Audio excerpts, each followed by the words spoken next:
Until further notice, funerals, weddings, concerts, theatrical performances, and parties are banned.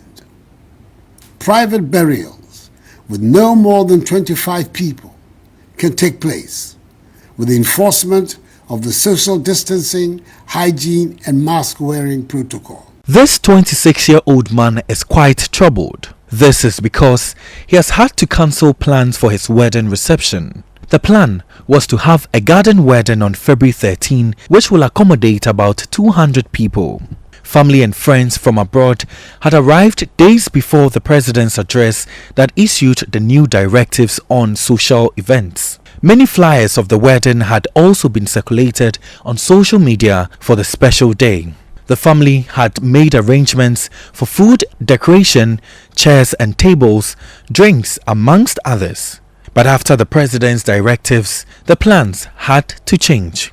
It's in February, and then February is a month of love, so we thought of fixing it in 13 February. Yeah. My flyer came out, that was in December, and then I had made several calls, people from outside coming down because of this wedding, and everything is just messed up. With this, I made calls. We made an estimate of 200 people, and then including some chiefs I know to be my uncles. But because of this COVID, we just have to limit everything to the number that has been brought out, being 25.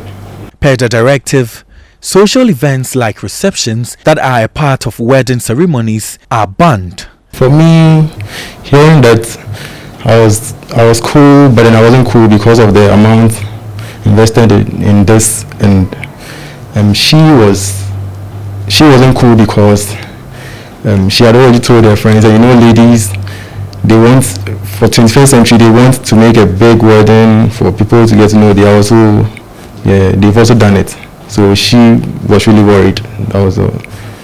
Collins, however, says they will go ahead with the wedding without any reception. For now, it's only going to be, considering the number 25, it's going to be solely family, the lady's family, and then my family. So yeah, the friends, it will be something else. Maybe some other time we just have to sit down and then we celebrate.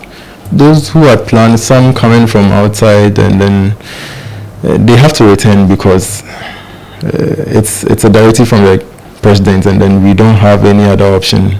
So they are worried, but they just have to return back. Yeah. Collins BOATENG is not the only one affected by the restriction. EFIA OWUSUWAA is into rentals. She says her clients who had their weddings scheduled for this month are calling for a refund. I told her that it's very, very impossible to refund at this point. I'm not going to lie to her. It's so impossible.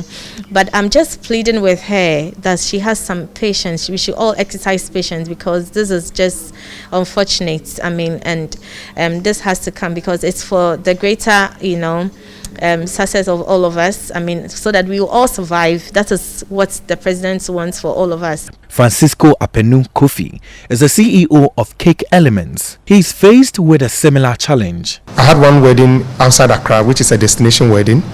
The client called and said the husband cannot eat, and they don't know what to do. They want to postpone it, or if you can do a refund, about 50%. And honestly, we buy products ahead of time.